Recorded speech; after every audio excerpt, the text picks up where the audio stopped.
Hi, thank you for checking in the channel. My name is Alex, and this is a channel about guitars and guitar stuff, guitar gear, conversations. I did this video because I recently purchased a Fender Ultra guitar, Stratocaster, and the reason that happened, it was very peculiar. I have enough guitars as it is. I really didn't need anything. But I'm away from home right now, and this is the guitar I brought. It's a perfectly good guitar. It's a Fender standard American Stratocaster. Okay, got hit there. You see? Very nice guitars from the 90s. It does have a comfortable neck radius right here. It's a little bit more flat than your regular neck in your Stratocasters. The reason that is that being in the 90s, Ibanez was really giving Fender the business and and was selling a whole lot of guitars, and I guess Fender got a little bit scared, or didn't want to share some of their market share, and started making this guitar to appeal to the Ibanez players, or at least that's my perception. So this is a perfectly good guitar, and I wanted to start practicing more advanced techniques because I'm a little rusty. I used to be a little bit more advanced at guitar, but now left it behind for years, so I'm trying to pick it back up. So what's the problem with this guitar? Nothing at all. It's a little bit of a glare over there. But the thing is that I brought this guitar. It's from the 90s. Like I said, I live in the Caribbean. And so when I pull it out of the case here, I started feeling like the frets here. You can see it in the camera, but the frets here, they're kind of like sticking out, and it's kind of hurting. When you try to get in there, like you really can't get in there, So I said, you know what? I got guitars back home, but might as well just try one of those like really performance-based guitars. I was thinking maybe something in the lines of Charvel or something like that, because they're like good bang for the buck, and they have like specifications that I was kind of looking for. The fast neck and all that. I was starting to get interested in the compound radius, but a friend of mine, John Rivera, he's a very advanced player, and I said, you know what, let me ask this guy. So, hey man, what do you recommend? I think maybe I'm thinking sub 1500, which I think is enough. Doesn't have to be a guitar made in the USA or nothing. It can be overseas. It's just wanted to, if you, I mean, you know, a lot of people, a lot of players that are active, and maybe you know about something that it's filling those needs. And he said, "Hey man, sure. Why don't you get a sewer?" And I'm like, "Huh? Well, it's a little out of my price range." I mean, last year a friend of mine offered me one, and I'm kind of like, "Nah, it's okay. I'm not looking for that right now. More like a traditional classic player." Um, and and right now it's out of my budget. I said, "Well, man, I don't think so." And he said, "Then why don't you try one of those Fender Ultras?" And I'm like, "Well, isn't that like in the maybe a little less than the Sir, or the same price range?" And he said, "Well, try to find one used." You know, like, yeah, well, of course, we'll see. So I was trying to, you know, to look for something like different, something kind of new. So I said, you know what, let's try. I find a good deal for it. So, you know, it's here.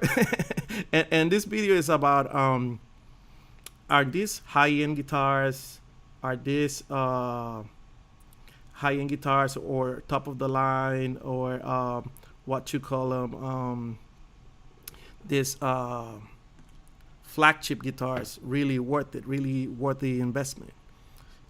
Short answer, yes, and also no. I mean, it depends on what your expectations are.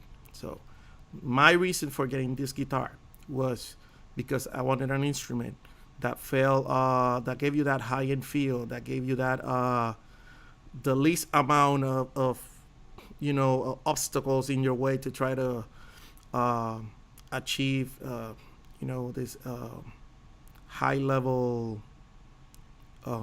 techniques, which of course I'm still not there. You could hear in my playing, I'm not there yet. I just got the guitar, and I'm trying to practice. I'm starting to practice. So yeah, a lot of cool things about this guitar. It has the contour in the back that you can look. It has a compound radius. And those of you who don't know what compound radius is basically, you know, electric guitars in particular are curved across the width of the neck. Basically, it means it follows the natural curvature of the palm and gives you a more intuitive grip to the neck. You know, that's what they measure. That curve is what they measure, and that's what they mean by radius. So different guitars have different radius and different feel properties, but most guitars have a consistent radius, which is like the same, like this Fender is the same radius. It's a nice radius, you know. Like I said, it's good for playing. If it wasn't for the sticking of the frets here, it's kind of short. So so it's the same length. Okay, so so the compound radius is like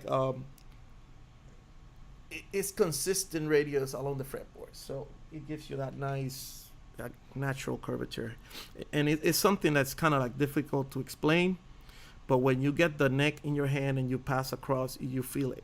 You actually feel it. Like, that's the first thing that I did with that guitar. And I did bought it online. I don't like buying instruments online without testing them, but being that I had tested the Fender Ultra, different Fender Ultra, in a store, and a couple of months ago, and this guy gave me such a good reference. So I said, you know what, let's try. Worst case scenario, I can just sell it. It was a good deal. So yeah. So that's that. So I would like to show you the guitar right now. So these are the Fender Stratocaster Ultra, and as you can see, they have very steep prices, right?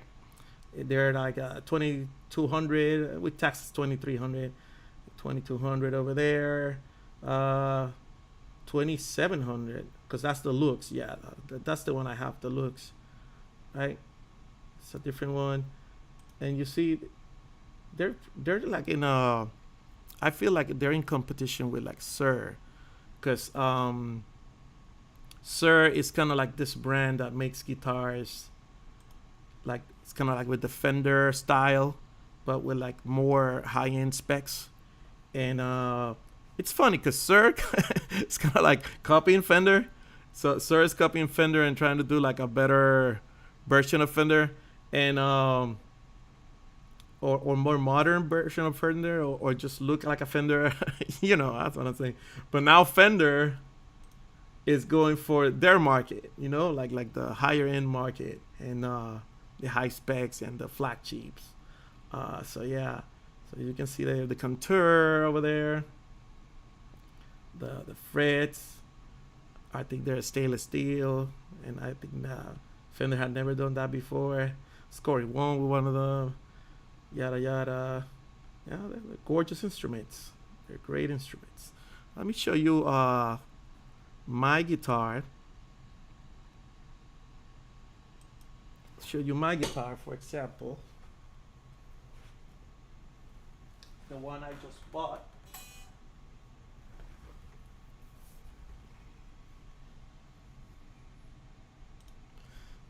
See. Okay, so you can see the guitar. Let's look at the back. It's the contour over there. So you can see it in the light. See the contour there? Usually Fenders don't have that. You know? Special editions. You see here, kind of like a pocket there. Here, too. Here's a big one right there. Right?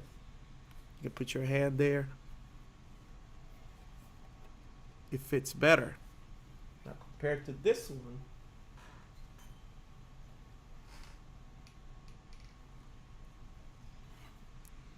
see it here. Don't let this confuse you. That's just a painting. But I don't know if you can see it there. It doesn't have those contours here. Yeah. It doesn't have them. You see like the square metal right there. Okay. So yeah, that's the difference. And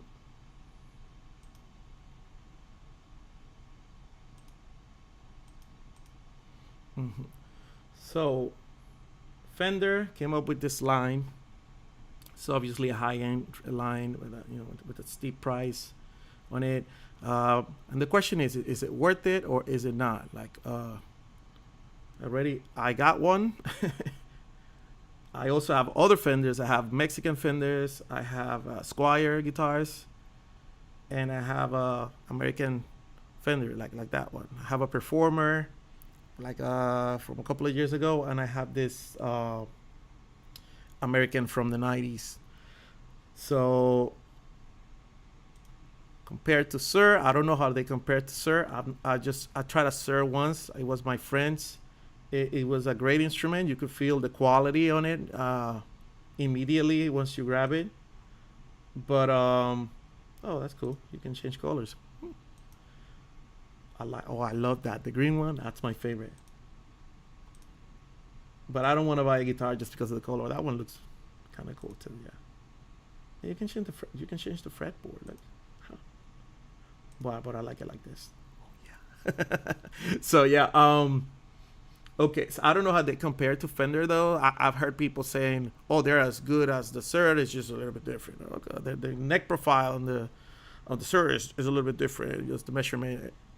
Okay, that's cool. To each their own. Maybe the Sir is better for you, or the Telecaster is better for you, or whichever. But the point here is like, is it worth it? Okay, so one of the big sellers on these guitars, like I said before, is the compound radius, right? That's something that you don't see in like your regular run-of-the-mill guitar. It doesn't mean that guitars that are not expensive don't have them. Like I said, I know Jackson makes some, if I'm not mistaken, and Charvel, you can also get some, and they're really nice instruments too. You gotta check them out. The thing is that, so we're comparing them to the flagship model to not the flagship model. Like for example, you can get a Fender. Let's tap it right here, like a Fender Strat. Fender Stratocaster. You can get a Fender Stratocaster. That's a sweet guitar. It's $1,500, and I don't even know if it's American. If it's not, doesn't matter. The Lincoln Brewsters are kind of like the expensive ones. That's a Squire. I mean, does the job. Some of them are pretty nice. You get one right there, looking really good. $1,100. This is a perfectly nice guitar. Right now it's on sale. So, oh Jesus Christ. So yeah, perfectly nice guitar. $700. You know, and it does the job. So it's 65. So, what's the difference? And of course, pickups. Where it's made. Yeah, but the point is that you can do the same that you do with this guitar down with this one, right? The difference is the specs that you're looking for, and like this one, it makes it less harder on you, if that makes sense, depending on what you're playing. Like if you're playing like I don't know, I would say blues, which I love. I'm not trying to sing on the blues. I don't think you really need a guitar like this. I mean, I know some of y'all be like, yeah, of course. I mean, yeah, if you want to, if you can afford it, yeah. But I don't think your money is getting that much more return of investment. It's a thing of diminishing returns. You know, it's diminishing returns. Like everything, once you start paying more, it's diminishing returns. And here it's clear, like you are not getting, like this guitar for $2,200 or $2,700 or whatever. It's not 4 times better than the 600 or the 700. It's not 3 times better. No, it's just like details. Like you can get a Camry from Toyota, or you can get a Corolla. So you know, so there are different models, but you can get a Lexus. I mean, and some people will see the value of buying a Lexus because of the features and other, you know, specifications they're looking on it, than getting the Camry or the Toyota, whichever model, you know, because they're getting bang for the buck with the Toyota, but they just want to have, you know, the luxury and the Lexus. Make sense? I don't know if I want to explain myself. So yeah, that's that. So going back to the compound radius. Okay, so I've heard like Warmoth was the one that came up with the compound radius, and somebody can correct me if I'm wrong. Because also I believe like back in the 70s, people were kind of like toying with the idea, but I believe Warmoth was the one that started like selling them. And people, of course, Warmoth is a company for guitar parts, and you could replace your guitar neck with a Warmoth, and you will have like a compound radius neck and a better neck for the sake of it. And so yeah, I've also heard before like Jackson Guitars started selling guitars with compound neck. Not sure about that, but yeah, this is the information for the fretboard radius. Wanted to reach you some of this information that's here. Maybe not all of it, but you know, some of it. If you want to have some information on compound radius, you can go to Warmoth's website. The link is in the description, and read more about it. There's also this this essay here in this website, guitarmeet.com, also in the description, and you can read more about it. So let's listen. A compound radius refers to having a different fretboard curvature from the nut all the way to the heel near the body. It's important to understand that this does not imply having a thicker or thinner neck, and this is something different entirely. Some fretboards on guitars will have little to no curvature and, therefore, be flatter, whereas many will be curved. What determines this is the radius of the fretboard, and guitars that have a compound radius will be rounder towards the nut and first fret and gradually become flatter as you go down the fretboard. For example, a 12-inch-16 compound radius is a very commonly seen specification on most Charvel and Jackson guitars. The lower the radius, the rounder it will be compared to a higher one. In this case, these guitars will start out with a 12-inch and seamlessly move towards 16. This contrasts with many guitars that have one radius throughout the entire neck, like a lot of Stratocasters with a 9.5-inch radius. However, there are also many Fender Stratocasters, particularly the higher-end ones, that use a 9.5-inch to 12 or 14 compound radius. Okay, thank you, assistant. So, yeah, so that's some information about compound radio. You can find it in the description. Yeah, I just wanted to show you some of the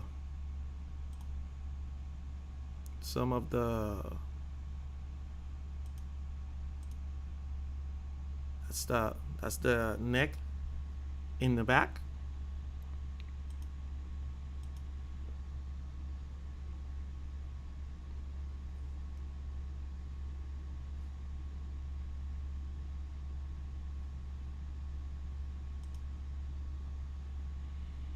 As you can see, I mean, it has I'm showcasing both of the guitars. That's the both of them together. And of course, there's one that has more features like the Floyd Rose and the humbucker, but we're just comparing the body style, right? Also, that one has the matching headstock. I liked it. I mean, I usually like the regular wood headstock, but wood color headstock, but the matching headstock gives it a different type of feel. That's a very nice guitar too. It's just what we discussed again. That's the neck right there.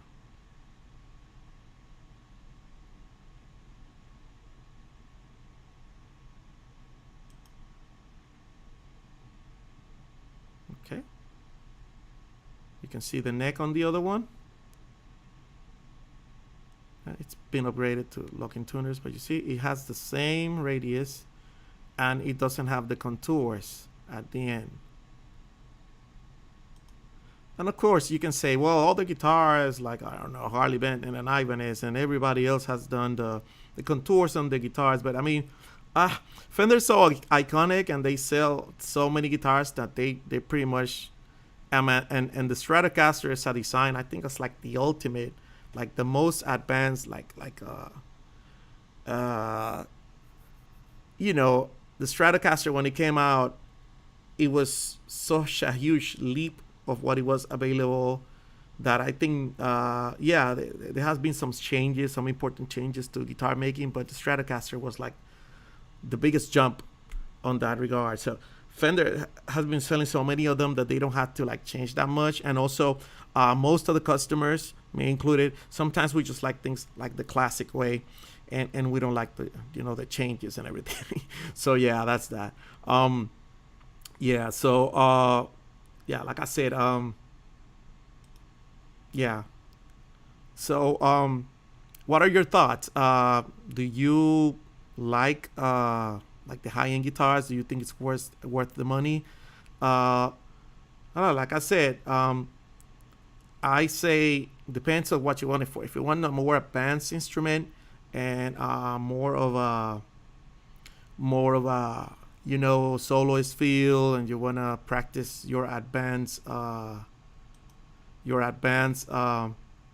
techniques on it, then yeah, of course, I mean, they're worth it because you know what you want it for. Because if you can afford them too. If not, you can also go from like a Charvel, from like a Stratocaster, regular Stratocaster. The Charvel will have sometimes it will have like a better pickups. It will have your Floyd Rose if you want that or not. but it will also have like the better, not the better, but the different style of neck, so you don't have to like maybe spend that much money. But yeah, this high end guitars, they have great pickups. They have way better pickups, or a different selection of pickups from the regular ones. They have the compound radius neck with it too. They have more attention to detail, more care. So really, it depends of what you want to do with an instrument and what your range is, what you want to spend. Something else that I didn't mention, this one has the S1 button here. So that does the single coil tapping thingy. And this one is a pretty convincing one. I usually don't like coil tapping. It sounds very weak with some exceptions. Paul Reed-Smith being one of them. They kind of know what to do with the coil tapping. I also have a Gibson Special that has some really nice coil tapping, but it's kind of like gimmicky all the time. This one sounds right. Sounds Stratocaster. As close as it can get. I still feel like this one. The single coil on this one in the bridge sounds better than this coil tap one. But of course, it's the real deal. That's another thing. So if you have any questions for this guitar or any questions for me, and like I said, it all depends on what you want the guitar for, and what your range is, and what you want to do, the style of music that you play. It may not be worth the investment, because remember, you can still buy a Fender Professional for like about $700 to $1,000 less than you could buy this one. We're talking brand new prices. So even if you want to stay like American made Fender, you don't have to buy the most advanced one, or the one with all the features like this one. And you can still buy the made in Mexico ones. The made in Mexico are great guitars, are amazing guitars. I got one or two that I wouldn't trade them for American made Fenders, because just for any American made Fenders, like I like them a lot. I don't think I will part with them like never. So you could still do with the Fender lower end or mid price ones, and you'll be able to play whatever. You could tour with them. You could play professionally with them, and you really don't need this. But if you want to like practice and advanced techniques, yeah, maybe you want to go with like a higher end one, if you can. Like the guy that I was talking to about these guitars, he actually mentioned buying a custom made guitar. Like why don't you just make it custom? And I was like, you know what? I kind of know a little bit about the measurements and stuff, what I like, but I'm not really into it. I don't know exactly the measurements that I want. I'm not checking on the knot width and the spacing and all of that. I'm just basically just pretty much know a little bit and know if I like him or not. That's what I know about the next. I like, that's why I like testing them and getting to play with them, sitting down and trying them out at the store before I buy them, or trying them out at the person's house if I'm buying them used or whatever. Because I mean, I'm not big into the whole, oh, this is what I want, this is what I want, this is what I want. Like I'm just not instructed. I mean, I'm just haven't done my homework, and so yeah, I might do that in the future if I get advanced enough in the playing that I can take advantage of it. But if I can't take advantage of it, then I'm good with that one, and I'm even good with the ones I had before. I can sell that one and just keep the ones like this with the classic look, which I love, and the Gibson's style and 335 styles and all that, which is more of my, of my area. So yeah, it is worth it, but it's also not worth it at all, depending on your needs. So please leave a comment. You know, ask any questions about the guitar, or if you would like to see a review, a complete review of the guitar. I mean, I will say try them out always, and make sure that you invest your money well. And peace.